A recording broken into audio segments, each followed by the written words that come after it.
এসব কি বলছেন? কিন্তু আমার তো সব রেডি। এখন টাকা না পেলে তো বিপদে পড়ে যাবো যে। আরে ওসব কথা রাখুন, আগে বলুন ওই মেশিনটা কোথায়, যেটা দিয়ে ওই আওয়াজটা বের হতো? আমার কাছেই আছে, বাড়িতে রেখে এসেছি আজ।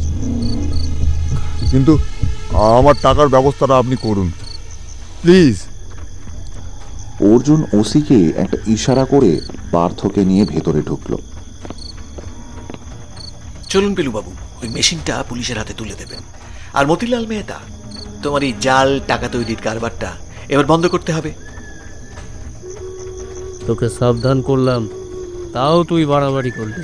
হ্যাঁ ওই, তোরা কি দেখছিস? যা এই দুই ভাইকে মেরে কোথাও পুঁতে দে। এমন সময় বন্দুকের গুলির আওয়াজ শোনা গেল।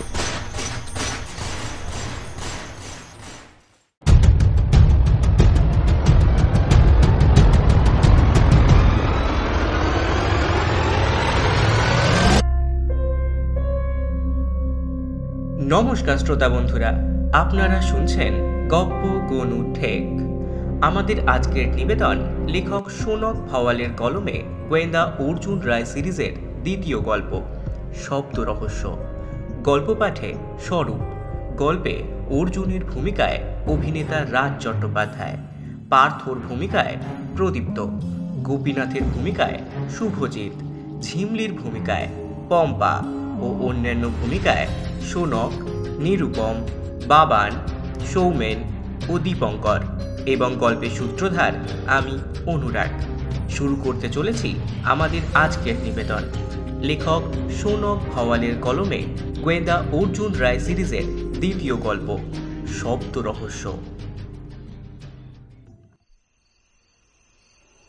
হঠাৎ ঘুম ভেঙে গেল অর্জুনের। ঘড়িতে তখন রাত 1:30।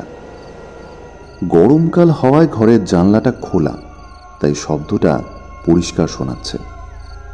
অদ্ভুত এক শব্দ, অনেকটা গুনিয়ে কান্নার মতো। কিন্তু এখানে এরকম আওয়াজ কোথা থেকে আসবে? তবে কি মনের ভুল, নাকি সত্যি? এই বিষয়ে অবশ্য ঝিমলি অর্জুনকে বলেছিল, কিন্তু সেটা যে প্রথম রাতেই সে শুনতে পাবে সেটা ভাবেনি। কারণ ঝিমলি বলেছিল যে প্রতি রাতে শব্দটা শোনা যায় না। ঝিমলি হলো অর্জুনের মাস্তুতো বোন, ক্লাস 10-এ পড়ে। দুদিন আগে ঝিমলি অর্জুনকে ফোন করে পুরো ব্যাপারটা জানিয়েছিল। ঝিমলির মনে হয়েছিল এই সমস্যার সমাধান অর্জুনই একমাত্র করতে পারবে। সেই সূত্রেই আজকে অর্জুনের এখানে আসা, মানে রাজপুরে আসা। রাজপুর জায়গাটা বর্ধমান জেলার একটা মফস্বল শহর। অর্জুনের ছোট মাসির বাড়ি এখানে। ওর ছোট মেশো মানে ঝিমলির বাবা একজন স্কুল টিচার, স্থানীয় সরকারি স্কুলে ভূগোল পড়ান। যাই হোক, ঝিমলির কাছে ফোনে ঘটনাটা শুনে মনে হয়েছিল যে ব্যাপারটা সত্যি ভাবনার বিষয়। গোপীনাথ বাবু থাকলে বলতেন ভেরি মিস্টেরিয়াস, আর পার্থ ওর কথা শুনে হাসত। ও আচ্ছা, গোপীনাথ বাবু মানে লেখক গোপীনাথ গাঙ্গুলি, বিশিষ্ট সাহিত্যিক এবং অর্জুনের ভালো বন্ধু। আর পার্থ হলো অর্জুনের পিস্তত ভাই, ভালো নাম পার্থ সারথী চৌধুরী, একটা বেসরকারি অফিসে কাজ করে। অর্জুনের কিছু কেসে ওরা সঙ্গে ছিল। এইবার যদিও ওদেরকে সঙ্গে আনেনি, কিন্তু এখন অর্জুনের মনে হলো দুজনকে ডেকে নেওয়া যাক। ওদের বেশ ভালোই কাটবে কটা দিন এখানে, আর তাছাড়া রহস্যের সমাধানেও কাজে লাগতে পারে। এইসব ভাবছে অর্জুন, এমন সময় দরজায় নক। দরজা খুলে দেখলো ঝিমলি। কি রে, কি হয়েছে? দাদা, আওয়াজটা শুনলি তুই? শুনলাম। ব্যাপারটায় কিছু একটা রহস্য আছে। যাকে অনেক রাত হয়েছে, তুই ঘুমো, আমি দেখছি কি করা যায়। আর শোন, কাল গোপীনাথ বাবু আর পার্থকে ডাকছি এখানে, বুঝলি? বাবাকে বলে দিস ওরা আসছে। ও আচ্ছা, ওনারা আসবেন? ঠিক আছে, আমি বাবাকে বলে দিচ্ছি। আর শোন, আমি কিন্তু গোপীনাথ বাবুর একটা অটোগ্রাফ নেব। আচ্ছা ঠিক আছে, সে দেখা যাবে। ঝিমলি সকাল সকাল গরম 1 কাপ চা আর সাথে আজকের খবরের কাগজ নিয়ে হাজির। অর্জুন তখন সবে ঘুম থেকে উঠে দাঁত ব্রাশ করছিল বারান্দায় দাঁড়িয়ে। দাদা, এই নি তোর চা, আর খবরের কাগজ টেবিলে রাখলাম। তুই কি পার্থদাকে ফোন করেছিস আসার জন্য? হ্যাঁ, চা খেয়ে করছি ফোন। আমি বাবাকে বলে দিয়েছি যে ওরা আসছে। চা খেয়ে অর্জুন ফোন লাগায় পার্থকে। হ্যালো, কে? আমি অর্জুনদা বলছি রে। আচ্ছা শোন, তোর এখন কি কাজের প্রচুর চাপ আছে? না তো অর্জুনদা, সেরকম কোনো চাপ নেই এখন। আচ্ছা তাহলে শোন, তোকে একটা জায়গায় আসতে হবে, পারবি? সে চলে আসবো, কিন্তু গোপালদার কাছে শুনলাম তুমি নাকি তোমার ছোট মাসির বাড়ি গেছো, রাজপুর। হ্যাঁ হ্যাঁ, ঠিক শুনেছিস। আর তোকেও এখানেই আসতে হবে। কি ব্যাপার বলো তো? সেটা আসলে বলবো। আচ্ছা বলছি শোন, গোপীনাথবাবু আসতে পারবেন? একবার জেনে নে তো। ওনার মনে হয় না অসুবিধা হবে। ইনফ্যাক্ট কালই ওনার সাথে কথা হয়েছে, বলছিলেন চলো তোমার দাদাকে নিয়ে কোথাও কাছে পিঠে একটু ঘুরে আসি। বাহ, ভালো কথা। তাহলে ওনাকে সঙ্গে নিয়ে আয়। আর শোন, এখন 7:30 বাজে। তোরা ওই 9টা নাগাদ বেরোলে দুপুর 2:30-র মধ্যে এখানে পৌঁছে যাবি। দুপুরের খাওয়াটা এখানেই সারবি তোরা, নো প্রবলেম, ঠিক আছে? আচ্ছা রাখলাম এখন, তাড়াতাড়ি বেরিয়ে পড়। বারান্দায় আরাম কেদারে বসে সিগারেট টানতে টানতে অর্জুন ভাবছিল রাতে শোনা সেই আওয়াজটার ব্যাপারে। ভারী অদ্ভুত কাণ্ড। হঠাৎ গাড়ির হর্নটা শুনে বুঝতে বাকি রইল না যে গোপীনাথ বাবু কলকাতা থেকে সোজা এখানে নিজের গাড়িতেই এসেছেন। অর্জুন সিগারেটটা নিভিয়ে গাড়ির কাছে গিয়ে বলল, আসুন আসুন গোপীনাথবাবু, রাস্তায় কোনো অসুবিধা হয়নি তো? না না, নট অ্যাট অল। তা এতটা পথ নিজের গাড়িতে আসতে গেলেন কেন? আরে মশাই, গাড়িতে লং ড্রাইভে একটা আলাদাই মজা আছে। তাছাড়া পার্থ ভাইয়ার গাড়ি চালানোর হাতটাও তো খুব খাসা, তাই না? আরে আসুন আসুন, ভেতরে আসুন। মশাই, জিনিসপত্রগুলো? ওগুলো গাড়িতে থাক, নিতাইদা নিয়ে আসবে। তা মশাই, এত জরুরি তলবে ডেকে আনলেন, ব্যাপারটা কি এবার খোলসা করুন তো। আগে ফ্রেশ হয়ে নিন, তারপর এসব নিয়ে কথা বলছি। ফ্রেশ হয়ে অর্জুনের ঘরে বসে ওর মুখ থেকে এখনো অবধি ঘটনাগুলো শুনলেন দুজনে। সব শুনে গোপীনাথ বাবু বললেন, বাবা, এ শুনেই তো কিরকম ভুতুরে বলে মনে হচ্ছে। তার মানে বলছেন রাজপুরের প্রেত? এই দেখেছেন, পার্থ ভাই আবার আমার পেছনে লাগা শুরু করলো। পার্থ, ওনার পেছনে লাগিস না। দেখুন গোপীনাথবাবু, ভূত প্রেত নাকি অন্য কিছু সেটা এখনো বুঝিনি, তবে ব্যাপারটা যে একটু গোলমেলে সেটা বুঝেছি। এমন সময় অর্জুনের মাসির বাড়ির কাজের লোক নিতাইদা এসে বলল, আগে আপনারা খেতে চলুন, টেবিলে খাবার বাড়া হয়েছে। খাবারের টেবিলে বসে খেতে খেতে অর্জুন গোপীনাথ বাবুকে বললেন, বুঝলেন, এই বাড়িতে আপনার গল্পের একজন ভক্ত আছে। আচ্ছা, তাই নাকি? আমার বোন ঝিমলি। তাই নাকি? এই, তা কি কি গল্প পড়েছো তুমি মা? এই তো দার্জিলিংয়ে ডামাডোল, সুটকেস রহস্য, সব কটাই। বাহ। আচ্ছা, এবারে পুজোতে আরও একটা বের হচ্ছে, এই দুর্ধর্ষ দস্যু, বুঝলে? পড়বে কেমন? আমি তোমাকে দিয়ে যাব ফেরার সময়। আর সঙ্গে কিন্তু আপনার একটা অটোগ্রাফ চাই। আচ্ছা আচ্ছা, অবশ্যই। অর্জুন গোপীনাথ বাবুকে জিজ্ঞাসা করলো, এবার আপনার গল্পের নায়ক নিশীথ সেন, সে যাচ্ছে কোথায়? North Atlantic. সে কি সোজা নর্থ পোল? তাই ইনফরমেশন সব কিছু ঠিকঠাক আছে তো? মানে দার্জিলিংয়ে পেঙ্গুইন দেখতে পাওয়ার মতো ভুল নিশ্চয়ই এবার আর হয়নি আশা করি। আগে ওই দায়িত্বটি এবার পার্থ ভাইকে দিয়েছি। ছাপার আগে একটু দেখে নিতে হবে ভাই। পার্থ, এই দেখে দেবে তো? নিশ্চয়ই। বাহ, বেশ বেশ। আচ্ছা আপনারা খেয়ে নিন, একটু রেস্ট করুন, আমি একটু বেরোবো। এই ভর দুপুরে যাবেনটা কোথায়? হ্যাঁ, ফিরে এসে বলছি। না, দুপুরের খাবারটা ভালোই হলো। তো মশাই, আপনার মাসির বাড়িটা বেশ ভালো জায়গায়, কি বলেন? হ্যাঁ তা ঠিক, তবে রাতে আজকাল যে সমস্যাটা হচ্ছে সেটা রহস্য ভেদ করতে হবে। আপনারা রেস্ট নিন, ফিরে এসে কথা হবে, কেমন? ও মশাই, আপনার জন্য একটা জিনিস এনেছিলাম যে। ঠিক আছে, এসে দেখবো, এখন আসি। বিকেল হয়ে গেল। গোপীনাথ বাবু জানলার কাছে দাঁড়িয়েছিলেন। বললেন, কি এ ভাইয়া, তোমার দাদা ফিরবেন কখন? বিকেল গড়িয়ে সন্ধে হতে চললো যে। সে ঠিক সময় ফিরে আসবে, কেন বলুন তো? না, আসলে ভাবছিলাম তিনজনে একসাথে একটু আশপাশটা ঘুরে দেখলে মন্দ হতো না। সে তো আমরা সন্ধ্যাতেও বেরোতে পারি, তাই না? আমরা তো কোনো জঙ্গলে নেই রে বাবা, মফস্বল হলেও তো আধুনিক। হ্যাঁ, সে তো বটেই, তবে তবে কি ভূতপ্রেতের কবলে পড়বেন ভাবছেন? ভাই তুমি না। গোপীনাথবাবু আর পার্থ দেখল যে অর্জুন ফিরে এসেছে। ওর হাতে রয়েছে একটা ঠোঙা জাতীয় কিছু। এই যে মশাই, বলি গেছিলেন কোথায়? বলছি দাঁড়ান। অর্জুন নিতাইদাকে ডাক দিয়ে বলল, নিতাইদা, ওই সিঙ্গারাটা একটু গরম করে নিয়ে এসো তো। হ্যাঁ দাদা, দাও দাও, সিঙ্গারাটা গরম করে দি, দাও। এবার অর্জুন গোপীনাথ বাবুকে উদ্দেশ্য করে বললেন, আচ্ছা, আপনি তখন আমার জন্য কি এনেছেন বলছিলেন?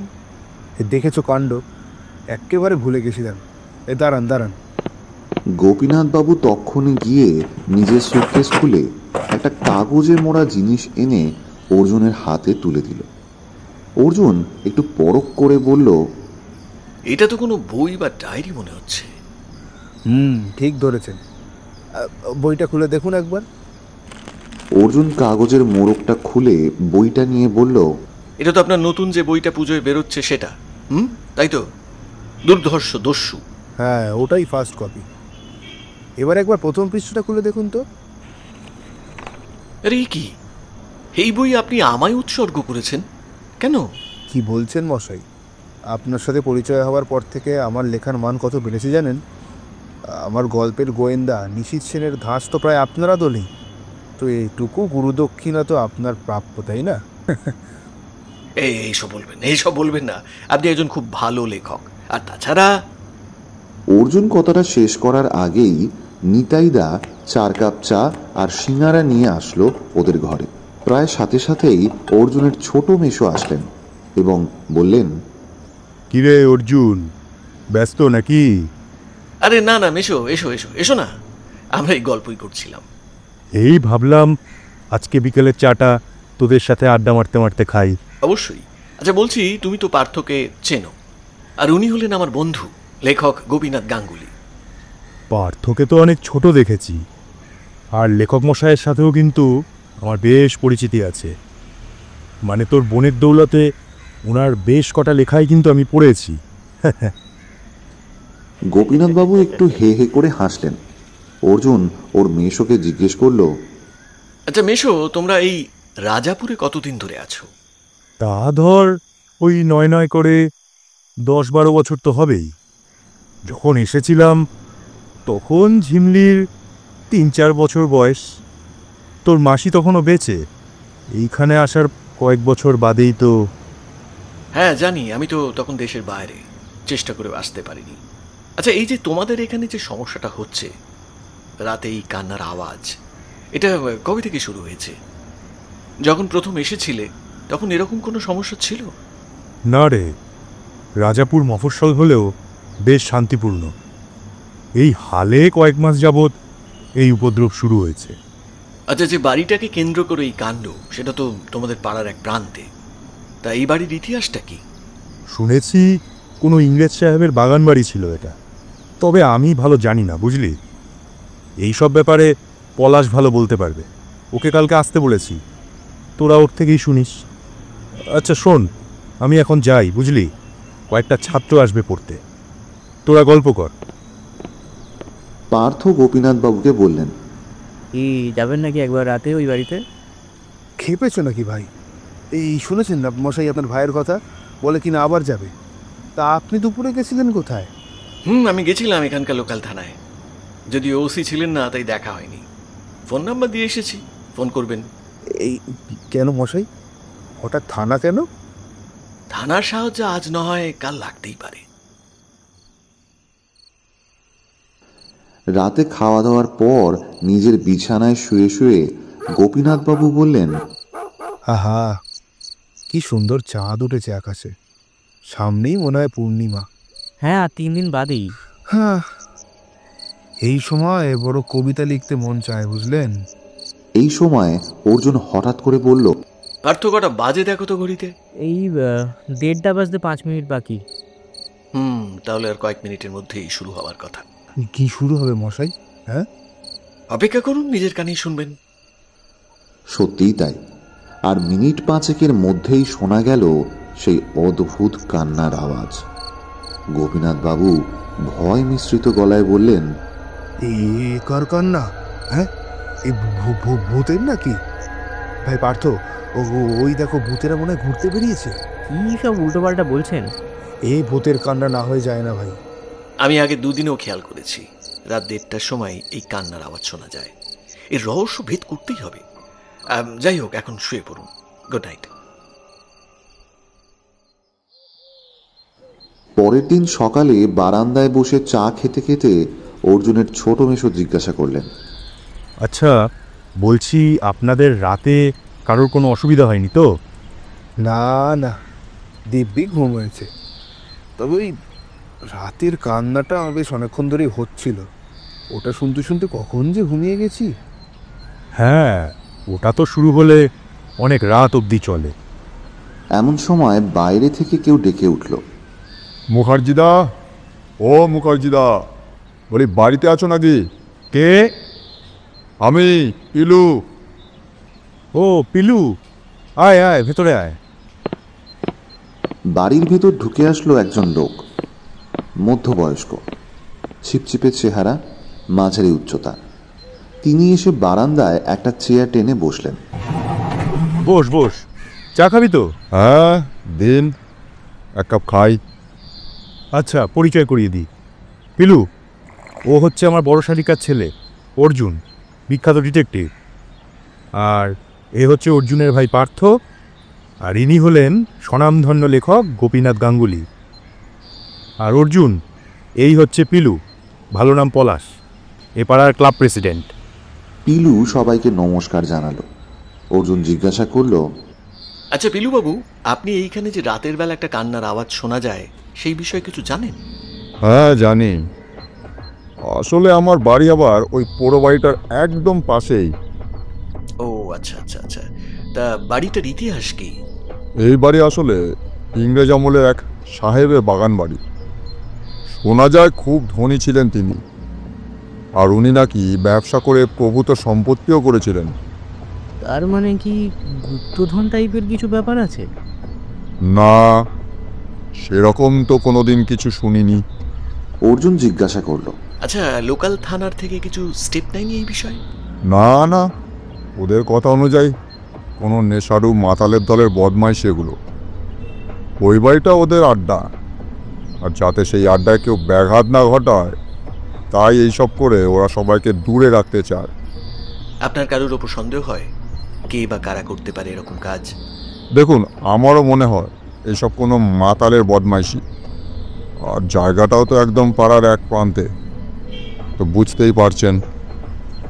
অর্জুনের ছোট মেশো বললেন, দেখ, তুই যখন জিজ্ঞেস করলি তখন বলি যে কানাঘুষো শুনেছি এই এলাকার একজন নাকি ওই বাড়িটার ব্যাপারে আগ্রহী, মানে কিনতে চান। কে? মতিলাল মেহতা। হ্যাঁ অর্জুন, তোমার মেশো ঠিকই বলেছেন। মতিলাল বাবু এই বাড়িটা কেনার ব্যাপারে খুবই আগ্রহী। বুঝলাম। আচ্ছা, এই মতিলাল... এমন সময় নিতাইদা এসে জানালো, দাদা, ও দাদা, থানা থেকে ফোন করেছে, তোমাকে চাইছে। অর্জুন কথা বলতে উঠে যায়। কিছুক্ষণ পরে এসে বলে, থানা থেকে ওসি ফোন করেছিলেন, দেখা করতে বললেন।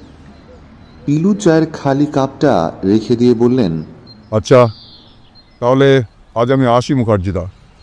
একটু দেখো অর্জুন, এই ব্যাপারে তুমি কিছু করতে পারো কিনা। দেখি কি করা যায়। শোন অর্জুন, এইবার এই রাজাপুরেও কিন্তু তোর কীর্তির ছাপ রেখে যেতে হবে, ঠিক আছে? চেষ্টা করবো মিশু। আচ্ছা, আমি একটু থানা থেকে ঘুরে আসি। গোপীনাথ বাবু জিজ্ঞাসা করলেন, আমরা কি যাব মশাই আপনার সাথে? যাবেন? চলুন।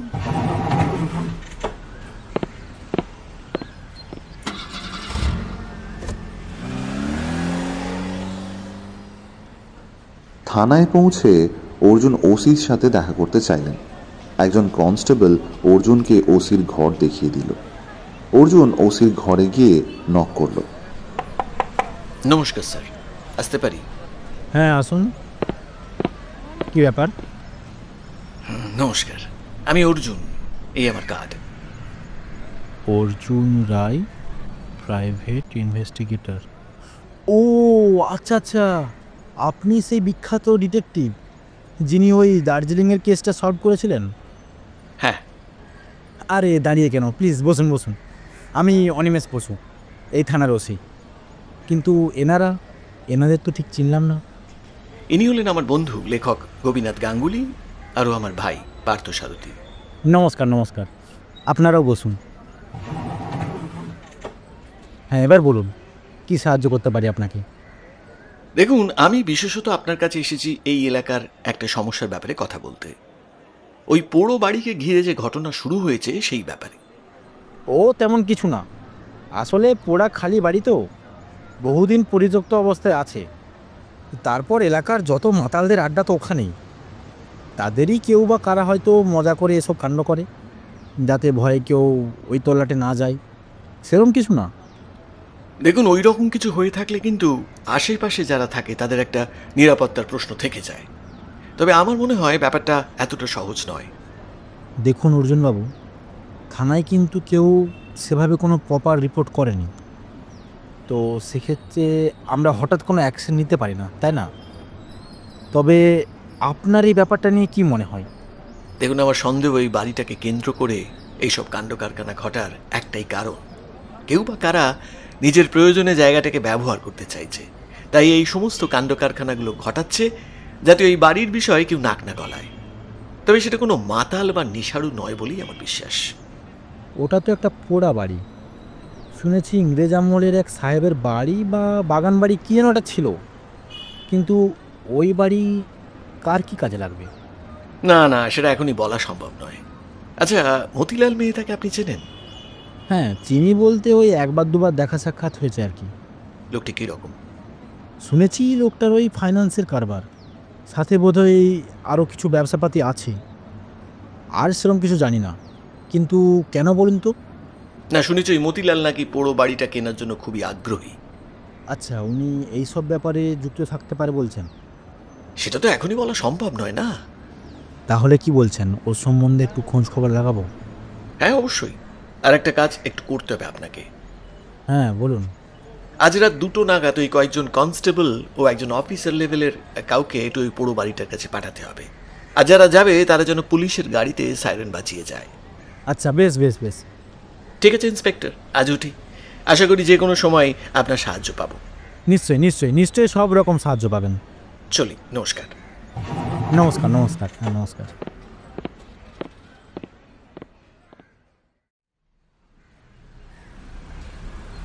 দুপুরে খাওয়া দাওয়ার পর বেশ একটা আড্ডা হচ্ছিল।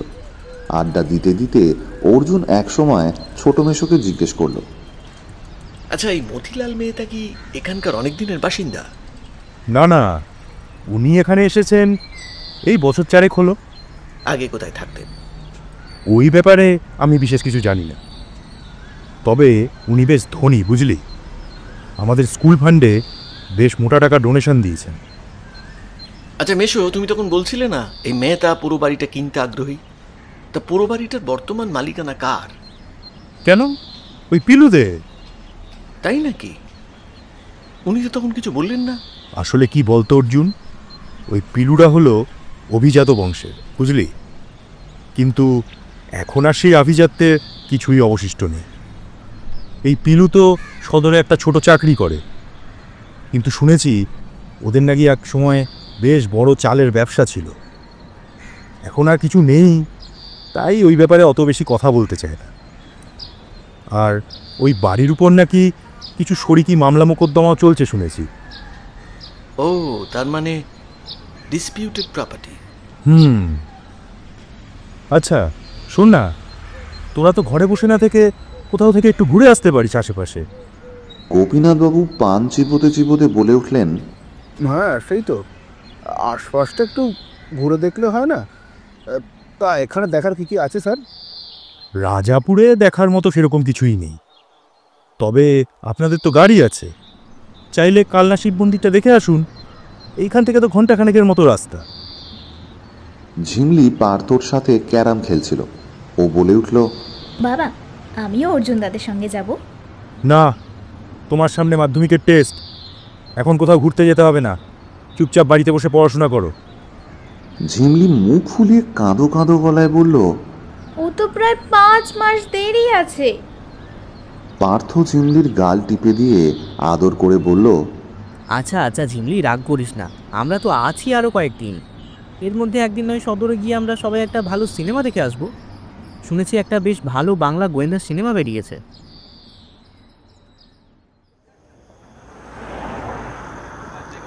সন্ধেবেলা ঘুরে অর্জুনরা ফিরে আসছিল।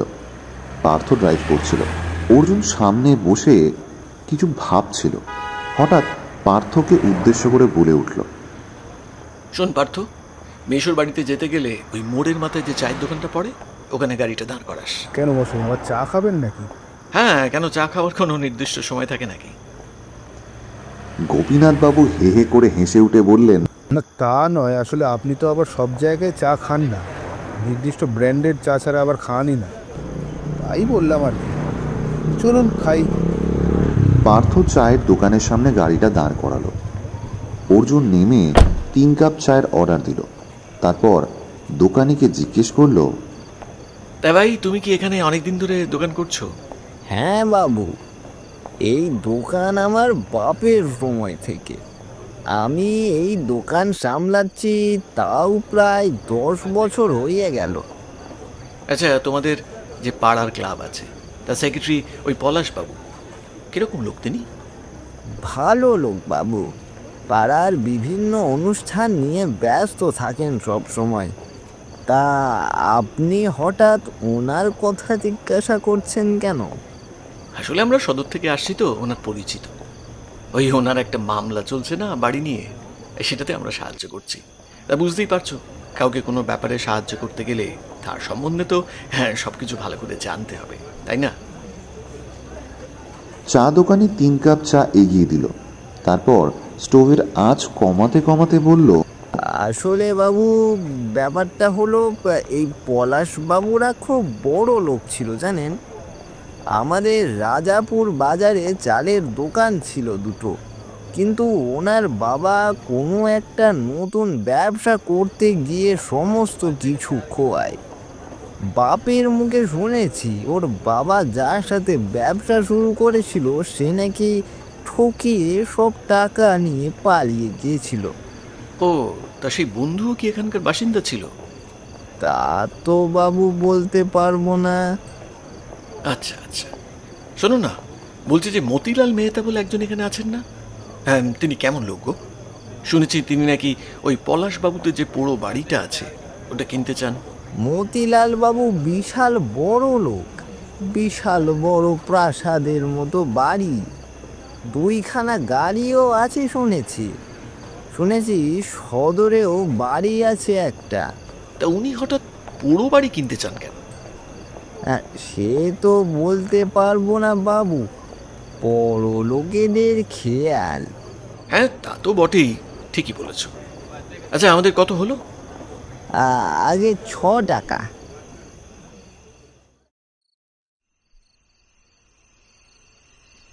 বাড়ি ফিরে রাতে খেয়ে দিয়ে শুয়ে শুয়ে 3 মূর্তিতে গল্প করছিল। পার্থ জিজ্ঞেস করলো, অর্জুনদা, তুমি কি পলাশবাবুকে সন্দেহ করছো? দেখ পার্থ, সন্দেহ না করার কোনো কারণ নেই। ওই বাড়িটা কেনার জন্য মতিলাল মুখিয়ে রয়েছেন সেটা উনি বললেন, অথচ বাড়িটা যে ওনারই সেটা বললেন না। তারপর আমি কালকে একটু খোঁজখবর নিয়ে জেনেছি যে এই এলাকার অনেকেই এই মাঝরাতে কান্নার ব্যাপারটা নিয়ে বেশ চিন্তিত, কিন্তু ওনার বাড়ির পাশেই ব্যাপারটা ঘটছে, ওনার তাতে কোনো হেলদোল নেই। গোপীনাথ বাবু বললেন, সে তো মশাই থানার বড়বাবুও দেখলাম ব্যাপারটা বিশেষ গা করলেন না। দেখুন, থানায় কিন্তু কেউ এই ব্যাপারটা নিয়ে প্রপার রিপোর্ট করেনি। প্রপার রিপোর্ট না হলে পুলিশ ইনভেস্টিগেশন শুরু করতে পারে না। আর মতিলাল মেহতা সম্পর্কে কি মনে হয়? সেটা তো ওনার সাথে কথা না বলে বোঝা যাবে না। এমন সময় হঠাৎ গুঁড়িয়ে কান্নার আওয়াজটা শুরু হলো। অর্জুন তড়াক করে লাফিয়ে উঠে গায়ে বাইরে যাওয়ার শার্টটা গলাতে গলাতে বলল, শোন, আমি একটু আসছি, তোরা আমার জন্য অপেক্ষা করিস না, ঘুমিয়ে পড়, সকালে একবারে কথা হবে। গোপীনাথ বাবু অবাক গলায় প্রশ্ন করলেন, সে কি মশাই, এই মাঝরাতে কোথায় চললেন? শুনছেন না বাইরে ভূতের কান্না? হ্যাঁ, সেই জন্যই তো ভূতের সাথে একটু আলাপ করতে যাচ্ছি। আপনি ঘুমিয়ে পড়ুন। Good night. অর্জুন বেরিয়ে গেল। পরদিন সকালে ব্রেকফাস্ট সেরে গোপীনাথবাবু অর্জুনকে জিজ্ঞাসা করলেন, বলি কাল রাত্রে কোথায় অভিযান করলেন? কেন বললাম যে ভূতের সাথে আলাপ করতে যাচ্ছি? বিশ্বাস করেননি বুঝি? আমি তো জানতাম আপনি ভূতে বিশ্বাস করেন। গোপীনাথবাবু একটু দুঃখিত স্বরে বললেন, এই দেখেছেন, আপনিও পার্থ ভাইয়ের মতন আমার সাথে ঠাট্টা শুরু করলেন কিন্তু। অর্জুন হেসে বলল, আচ্ছা আচ্ছা ঠিক আছে। পার্থ, তোর কি মনে হয় কাল রাতে আমি কোথায় গেছিলাম? আমার তো মনে হয় তুমি ওই পোড়ো বাড়িতে গিয়েছিলে, আর সেই কারণেই তুমি ওসিকে ওখানে পুলিশ পাঠাতে বলেছিলে, তাই না? সাবাস পার্থ, ঠিক বলেছিস। কাল রাতে ওইখানেই একটু সরেজমিনে দেখতে গিয়েছিলাম। তা কি দেখলেন? শুধু দেখলাম না, বুঝলাম যে আমার অনুমান একদম নির্ভুল। বিশেষ উদ্দেশ্যেই এইসব কাণ্ড কারখানা ঘটানো হচ্ছে। তার মানে পুরো ব্যাপারটা এখন আপনার কাছে পরিষ্কার? বলতে পারেন, তবে এখনো কিছু জানতে চাইবেন না। ঠিক সময়ে সব জানতে পারবেন। এমন সময় নিতাইদা এসে অর্জুনকে উদ্দেশ্য করে বলল, দাদা, তোমাকে একজন টেলিফোনে খুঁজছেন। আচ্ছা আচ্ছা আচ্ছা, দাঁড়াও, যাচ্ছি। অর্জুন টেলিফোনে কথা বলতে চলে গেল। কথা বলে ফিরে আসলে পার্থ জিজ্ঞাসা করল, কার ফোন ছিল অর্জুনদা? যার ফোন আশা করছিলাম, মতিলাল মেহতার। গোপীনাথ অবাক গলায় জিজ্ঞেস করলেন, তা সে কি চায় কি? দেখা করতে চায়। আজ দুপুর 2টো নাগাদ টাইম দিয়েছেন। দুপুরের খাওয়াটা সেরেই বেরোবো, বুঝলেন? দুপুরের খাওয়া দাওয়ার পর অর্জুন, পার্থ এবং গোপীনাথ বাবু বেরোলেন। বেশি দূরের পথ ছিল না, তাই হেঁটেই যাচ্ছিল তিনজন।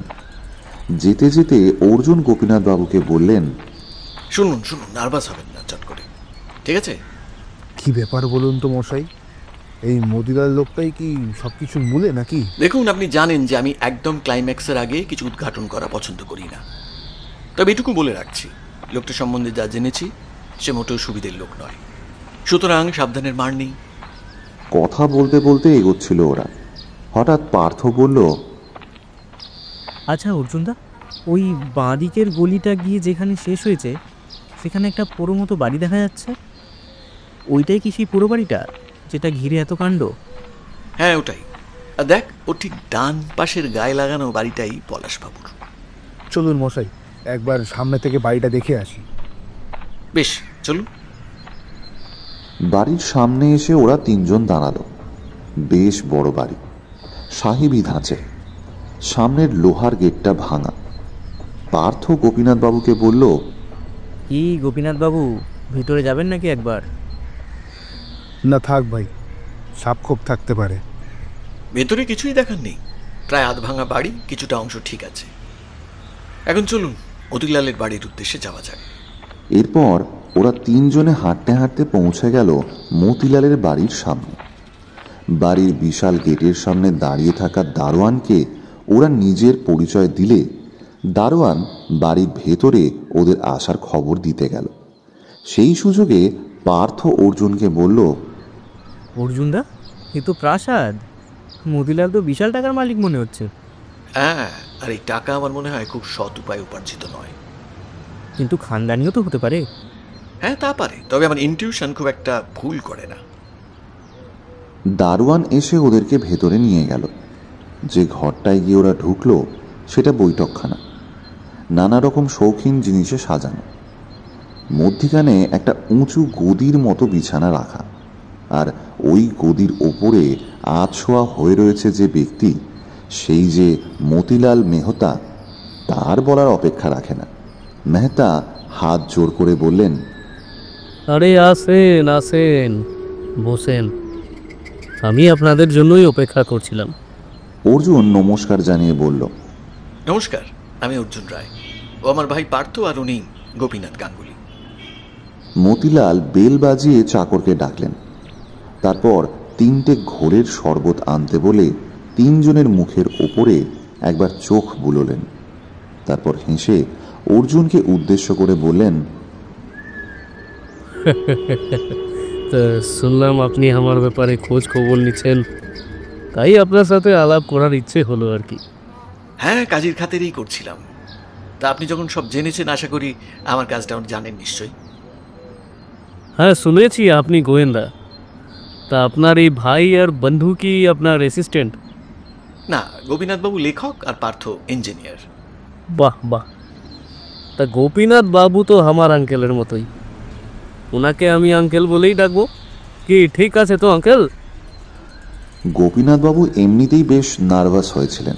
এখন এই শুনে তুতলে বলে উঠলেন, মানে অসুবিধা অসুবিধা নট মানে মানে নেই নেই অসুবিধা নেই, হ্যাঁ অসুবিধা নেই। তা আঙ্কেল আপনি কি লিখেন, মানে গল্প না পোয়েট্রি? গল্প, গোয়েন্দা গল্প, গোয়েন্দা গল্প লিখি।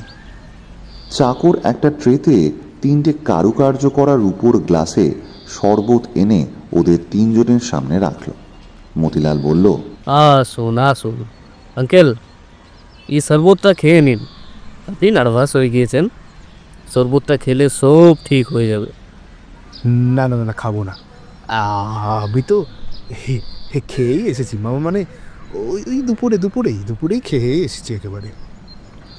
মতিলাল ঘর কাঁপিয়ে হা হা করে হেসে উঠে বললেন,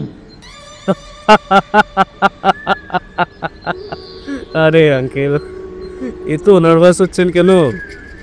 গোয়েন্দার সাথে থাকেন, গোয়েন্দা গল্প লিখেন, আপনার সব সময় এত নার্ভাস থাকলে হয় নাকি? আর আমার বাড়িতে এসে কিছু মুখে না দিলে সেটা তো আমাকে অপমান করা হয়, তাই না? আপনি বলেন। গোপীনাথ করুণ মুখে অর্জুনের দিকে তাকালেন। অর্জুন চোখের ইশারায় ওনাকে গ্লাসটা তুলে শরবতটা খেতে বলে একটা গ্লাস পার্থর দিকে বাড়িয়ে নিজে একটা নিল। তারপর বলল, দেখুন মতিলাল বাবু, কারোর বাড়িতে গিয়ে না খাওয়াটা যদি বাড়ির কর্তাকে অপমান করা হয়, তাহলে একইভাবে অতিথিকে জোর করে কিছু খাওয়ানোটাও অতিথির অপমান, তাই নয় কি? কি বলছেন? আমি আপনাদের অপমান করব? অপমান তো আপনি আমার করিয়েছেন, আমার ডেরায় পুলিশ পাঠিয়েছেন। না না, আমি এমন কেউ নই যার কথায় পুলিশ ওটা বসা করবে। আর তাছাড়া আমি তো শুনেছি আপনি ওই পুরো বাড়িটা কিনতে চান, এখনো কেনেননি। তা না কেনার আগেই ওটা আপনার ডেরা হয়ে গেল। হ্যাঁ, ভালো ভালো। তা আপনি এই বাড়িটা কিনবেন কিসের জন্য? ওটাকে রিনোভেট করে হোটেল বানাবো। সে কি, এখানে হোটেল বানাবেন? কাস্টমার পাবেন? যদিও আপনার তো কাস্টমার বেসটা আলাদা। মতিলালের মুখ থেকে হাসিটা উড়ে গেল। সে বলল, আপনি এইসব ব্যাপারে কেন ঢুকছেন? আপনি তো এখানে নিজের রিশতেদারের বাড়ি এসেছেন, শুনেছি সেই রিশতেদার নাকি এখানেই চাকরি করেন, এখানেই থাকেন। তাকে কেন শুধু শুধু বিপদে ফেলবেন বলুন? এমন সময় হঠাৎ গোপীনাথ বাবু বসা অবস্থায় মাথা ঘুরে পড়ে গেলেন। পার্থ চেঁচিয়ে বলল, অর্জুনদা! আরে আঙ্কেলের মনে হয় শরীর খারাপ করছে, যা গরম। এক কাজ করেন অর্জুন বাবু, আঙ্কেলকে নিয়ে বাড়ি যান, আর তারপর কাল কলকাতা গিয়ে একটা ভালো ডক্টর দেখিয়ে নেন, কেমন? অর্জুন আর কোনো কথা না বলে এক কাঁতে গোপীনাথকে ধরে ওনাকে নিয়ে বাইরে এসে পার্থকে বলল, গাড়িটা আনলে ভালো হতো রে।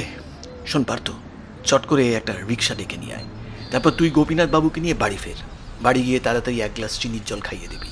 উনি এই চাপটা নিতে পারেননি, অভিজ্ঞতা তো নেই, তাই মনে হয় সুগার ফল করেছে। আর তুমি? আরে আমার কাজ আছে, একটু সদরেও যেতে হবে। আমি একেবারে রাত্রে খাওয়ার সময় মিট করছি, কেমন?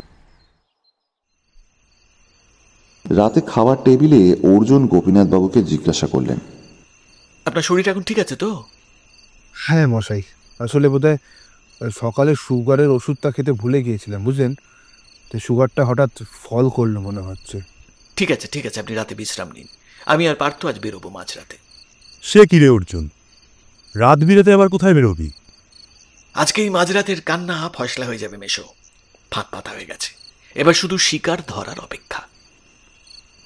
ছোট মেশো কিছু না বুঝে একবার পার্থ আর একবার গোপীনাথ বাবুর মুখের দিকে তাকালো। ঝিমলিও অবাক হয়ে অর্জুনের মুখের দিকে তাকিয়েছিল। গোপীনাথ কাঁদো কাঁদো মুখ করে বললেন, তার মানে আজকেই ফাইনাল, আর আজকেই আমাকে বাদ রাখছেন? এটা কিরকম হলো? শুনুন গোপীনাথ বাবু, আপনি আমাদের টিমের অন্যতম সদস্য, আপনার সামনেই সব রহস্য উদ্ঘাটন করব। আর তাছাড়া যার ডাকে এখানে এলাম সেই ঝিমলি রানীকে বাদ রাখা তো চলবে না, তাই না? আপনার শরীরটা একটু খারাপ হয়েছে, তাই রাতের ধকলটা পোষাবে না। আপনি রেস্ট নিন, সকালে সব জানতে পারবেন। রাত 1:45 নাগাদ অর্জুন আর পার্থ বেরোলো ওই পোড়ো বাড়ির উদ্দেশ্যে। যেতে যেতে পার্থ জিজ্ঞেস করলো, আচ্ছা অর্জুনদা, তুমি এতটা নিশ্চিত কিভাবে যে আজ রাতেই শিকার ধরা পড়বে? দেখ, কাল রাতে পুলিশ হানা দিয়েছে। আজ মতিলালকে গিয়ে এক প্রকার বুঝিয়ে দিয়ে এসেছি যে আমি সবকিছুই জেনে গেছি, তাই যা প্রমাণ আছে সমস্তই আজকেও লোপাট করবে। তার মানে মতিলালই মূল কালপ্রিট? হ্যাঁ অবশ্যই, তবে ওর সাথে আর যে আছে তাকে ধরাটাই মূল উদ্দেশ্য। সে কে? চল, দেখতেই পাবি।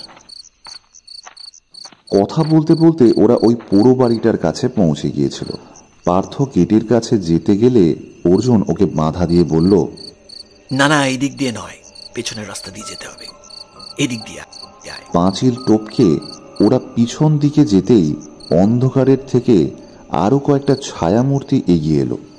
অর্জুন বলল, শুনুন অনিমেষ বাবু, আপাতত এখানে অপেক্ষা করতে হবে কিছুক্ষণ। আমি সময় বুঝে ইশারা করলেই অ্যাকশন শুরু করতে হবে, বুঝলেন? অর্জুন বাবু, আজ কিন্তু আর কান্নার আওয়াজটা শোনা যাচ্ছে না। যাবে না, কারণ আজ আর কোনো রিস্ক করে নেবে না। কিছুক্ষণের মধ্যে একটা গাড়ির আওয়াজ পাওয়া গেল বাড়ির সামনের দিকে। গেট খুলে কয়েকজন ভেতরে প্রবেশ করলো। তারপর ভেতরে শুরু হলো কোনো যন্ত্রের মৃদু শব্দ। মনে হচ্ছিল কিছু যেন খোলা হচ্ছে। হঠাৎ একটা গলা শোনা গেল, দেখুন পলাশবাবু, এখন এইসব টাকা পয়সার হিসেব করার সময় নয়, আগে নিজে বাঁচুন, তারপর ওইসব দেখা যাবে।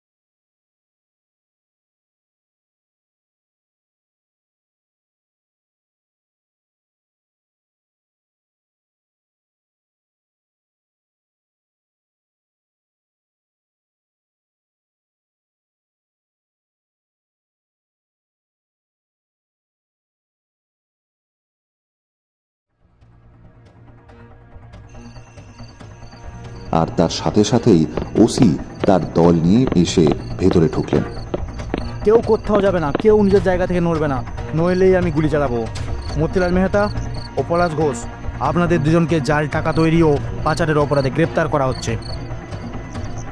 হ্যাঁ অফিসার, এই বাড়িটাতে একটু ভালো করে সার্চ করবেন, অনেক প্রমাণ পাবেন। আর এদের দুজনের বাড়িও ভালোভাবে সার্চ করবেন।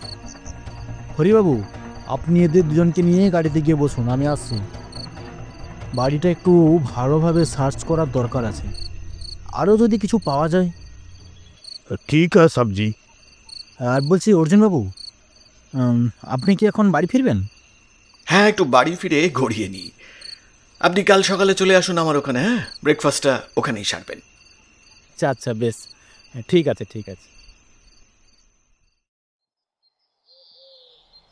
পরের দিন সকালবেলায় অর্জুন ছোট মেশো গোপীনাথবাবু ও ঝিমলিকে রাতের পুরো বিষয়টা সবিস্তারে বললেন। সব শুনে অর্জুনের ছোট মেশো তো একেবারে অবাক। তিনি বললেন, ছি ছি, শেষ পর্যন্ত পিলুর মতো একজন এইসবের সাথে জড়িয়ে গিয়েছিল, কিন্তু কেন? না না মেশো, এরকমভাবে নয়। ওসি সাহেবও চলে এসেছেন, তুমি প্রথম থেকে সবটা গুছিয়ে বলো অর্জুনদা। ঝিমলিও উৎসাহের সাথে বলে উঠল, হ্যাঁ হ্যাঁ দাদা, তুই গোড়া থেকে বল, আমি তো কিছুই জানি না সেরকম। অর্জুন সবার উপস্থিতিতে বলতে শুরু করল, এখানে এসে যখন প্রথম ব্যাপারটা প্রত্যক্ষ করি তখনই বুঝি যে এটা কোনো সাধারণ ব্যাপার নয়। যখন শুনলাম মতিলাল বাড়িটা কিনতে চায় তখন একটু একটু সন্দেহ হচ্ছিল যে এই ঘটনায় ওর হাত থাকতে পারে। যদিও তারপর তো বলতে গেলে নিজের মুখেই স্বীকার করলো আমার সামনে। আর আমি কাল সদরে গিয়ে খোঁজও নিয়েছি। এই বাড়ির অন্য শরিকদেরও চাপ দিচ্ছিল মামলা তুলে নেওয়ার জন্য। আচ্ছা অর্জুন, তুই কি পিলুকে প্রথম থেকেই সন্দেহ করেছিলিস? যখন থেকে পিলুবাবুর সাথে কথা বলছিলাম তখন থেকে একটু সন্দেহ করছিলাম বই কি। দেখো মেশো, এই যে ব্যাপারটা এখানে ঘটছিল এটা নিয়ে তুমিও চিন্তিত ছিলে। এমনকি আমি এখানকার অনেক বাসিন্দার সাথে এই ব্যাপারটা নিয়ে কথা বলে জেনেছিলাম যে তারাও সকলে বেশ চিন্তিত ছিল। অথচ পিলু মানে ওই পলাশবাবু কিন্তু কোনোভাবেই চিন্তিত ছিলেন না এটা নিয়ে, যেখানে ব্যাপারটা ওনার বাড়ির একদম পাশেই ঘটছে।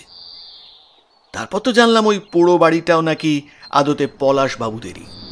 কিন্তু আশ্চর্যের ব্যাপার, উনি আমার কাছে এই বিষয়টা বেমালুম লুকিয়ে গেলেন। তখন সন্দেহটা বেশ মজবুত হয়েছিল। ওসি অনিমেষ বসু প্রশ্ন করলেন, আচ্ছা অর্জুনবাবু, একটা কথা বলুন, আপনি এই জাল টাকার ব্যাপারটা কিভাবে বুঝলেন? দেখুন ইন্সপেক্টর, এটাতে সেরকম বোঝার কিছু ছিল না। এই রাজাপুরে আসার আগে আমি বিভিন্ন সূত্রে খবর পেয়েছিলাম যে এই দিকেই কোথাও একটা জাল টাকা চক্র চলছে। তারপর যেদিন পার্থরা এখানে এলো সেদিন আমি বেরিয়ে শুধু থানায় যাইনি, একবার ওই বাড়িটাতেও ঢু মেরেছিলাম। তখন ওই বাড়ির আশেপাশে এই ব্যাপারের অনেক প্রমাণ আমি পেয়েছি। গোপীনাথ বাবু জিজ্ঞেস করলেন, আর মশাই, ওই বিদঘুটে কান্নার আওয়াজটা ওটা নাকি একটা মেশিন দিয়ে করতো? হ্যাঁ, একটা বিদেশি টেপ রেকর্ডার টাইপ যন্ত্র। এই বুদ্ধিটা লাগিয়েছিল পিলুবাবু। দেখুন, ওই জাল টাকা ছাপবার যন্ত্রটার একটা নির্দিষ্ট শব্দ আছে। সেটা ওই বাড়ির একটু ভেতরের দিকে হতো বলে একটু মৃদু শব্দ শোনা যেত। তাহলেও কেউ যদি হঠাৎ যন্ত্রটা চলবার সময় ওই বাড়ির কাছাকাছি চলে আসতো তবে কিন্তু সে ওই শব্দটা ঠিক শুনতে পেত। সেই রিস্কটা যাতে না থাকে সেই কারণেই ওই কান্নার আওয়াজ বের করা, যাতে ওই ভয়ে কেউ দিনের বেলায়ও বাড়ির কাছাকাছি না যায়। ঝিমলি এতক্ষণ সব কথা মন দিয়ে শুনছিল। এবার সে বলল, তার মানে এখন সমস্ত দুষ্ট লোক জেলে? আচ্ছা ইন্সপেক্টর আঙ্কেল, ওদের সবার কতদিনের শাস্তি হবে? দেখা যাক আদালত কতদিনে শাস্তি দেয়। তবে ঝিমলিমা, এই কেসটা কিন্তু পুরোপুরি তোমার অর্জুনদার জন্যই সলভ হলো, কি বলো? আমি তো জানতাম একমাত্র অর্জুন দাই এটা সলভ করতে পারবে। গোপীনাথ বাবু একটু মন মরা হয়ে বসেছিল। অর্জুন জিজ্ঞাসা করল, কি ব্যাপার লেখক মশাই, আপনি এরকম চুপচাপ হয়ে গেলেন কেন? আর মশাই, শেষে কিনে এসে ক্লাইম্যাক্সটাই মিস করে গেলাম। কি ভাগ্য। পার্থ বলল, আরে এত মন খারাপ করছেন কেন? আপনি তো পরবর্তী গল্পের প্লট পেয়ে গেলেন, লিখে ফেলুন এটা নিয়ে একটা জমজমাট গল্প। এবার গোপীনাথ বাবু হাসি মুখে বলে উঠলেন, এটা ঠিক বলেছ ভাই, পরের বইটা এই কাহিনীর উপরেই লিখবো। প্লটের ভাবনা রইল না। তা গল্পের নাম ঠিক করেছেন? রাজপুরের প্রেত নাকি? গোপীনাথ বাবু কিছু বলার আগেই ঝিমলি বলে উঠল, আমি একটা ভালো নাম দিতে পারি, বলবো? এই বলো বলো বলো মা, বলো কি নাম? শব্দ রহস্য। হ্যাঁ, একদম ঠিক বলেছ। শব্দেই শুরু, শব্দেই শেষ, শব্দ রহস্য।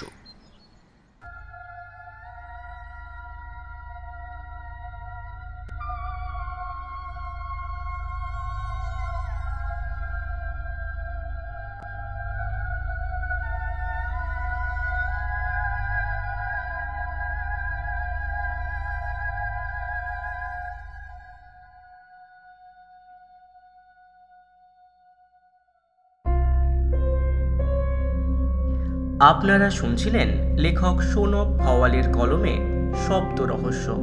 গল্পটির মধ্যে কোনো ভুল ত্রুটি থাকলে অবশ্যই কমেন্টে জানাবেন এবং ভালো লাগলে অবশ্যই লাইক কমেন্ট করে আপনাদের মতামত জানাবেন ও সাবস্ক্রাইব করে আমাদের পাশে থাকবেন। ভালো থাকবেন, সুস্থ থাকবেন। ধন্যবাদ।